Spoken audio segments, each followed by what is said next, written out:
Shalom, selamat pagi dan semangat pagi. Salam sejahtera bagi kita semua. Kali ini akan disampaikan berbuat jujur. Tujuan pembelajaran 1. Menjelaskan tujuan diadakan kantin kejujuran atau galon kejujuran di lingkungan sekolah. 2. Dengan mendalami kisah para rasul bab 5 ayat 1-10, peserta didik dapat menjelaskan arti tindakan jujur dalam kehidupan bermasyarakat. 3. Dengan mendalami pengalaman hidupnya, peserta didik dapat menggambarkan tindakan jujur dari teman-teman di lingkungannya. Apa yang dimaksud dengan kantin kejujuran atau galon kejujuran? Apakah kantin kejujuran atau galon kejujuran dapat berjalan dengan baik? Mengapa diadakan kantin kejujuran atau galon kejujuran? Kelebihan: melatih kejujuran dari para pembeli menjadi tujuan paling utama. Sekarang ini menemukan orang-orang jujur tidaklah mudah. Kreatif: kantin kejujuran adalah kantin yang menawarkan cara yang kreatif untuk menarik minat pembeli. Kekurangan: kerugian. Penjual bisa saja mengalami kerugian, misalnya pembeli hanya mengambil barang atau makanan tanpa memasukkan uang bayaran ke dalam tempat yang disediakan. Adanya ketidakjujuran, sangat mungkin hal ini terjadi, karena uang hasil penjualan tidak ada yang mengawasinya.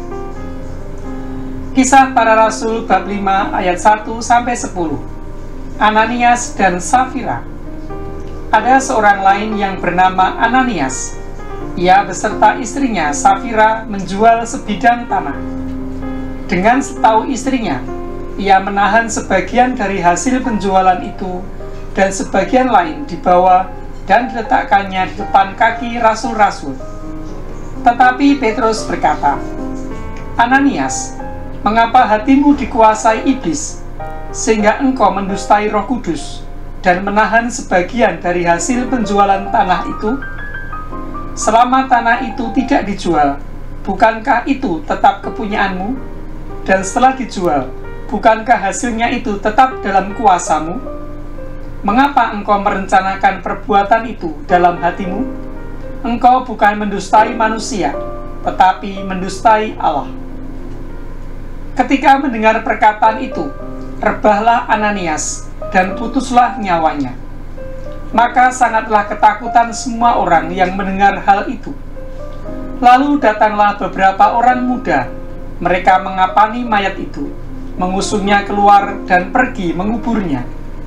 Kira-kira 3 jam kemudian, masuklah istri Ananias, tetapi ia tidak tahu apa yang telah terjadi. Kata Petrus kepadanya, "Katakanlah kepadaku, dengan harga sekiankah tanah itu kamu jual?" Jawab perempuan itu, "Betul sekian." Kata Petrus, "Mengapa kamu mendustai bersepakat untuk mencobai roh Tuhan? Lihatlah, orang-orang yang baru mengubur suamimu berdiri di depan pintu, dan mereka akan mengusung engkau juga keluar." Lalu rebahlah perempuan itu seketika di depan kaki Petrus, dan putuslah nyawanya. Ketika orang-orang muda itu masuk, mereka mendapati dia sudah mati. Lalu mereka mengusungnya keluar dan menguburnya di samping suaminya. Pertanyaan 1. Apa yang dilakukan Ananias beserta istrinya? 2. Apa yang dikatakan Santo Petrus kepadanya? 3. Apa akibat dari ketidakjujuran Ananias? 4.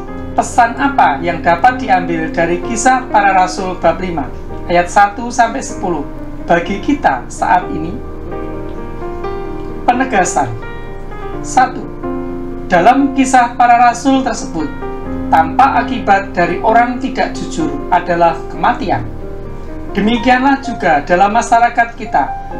Kalau orang-orang tidak berbuat jujur, maka masyarakat itu akan menuju pada kehancuran dan kematian. 2. Di hadapan manusia, orang masih bisa menipu, tidak jujur, dan tidak adil. Namun di hadapan Tuhan dan Roh Kudus, sebagaimana ditampakkan dalam kisah para rasul, orang tidak dapat mengelak lagi. 3. Sebagaimana Yesus perbuat dalam Matius bab 20 ayat 1-16.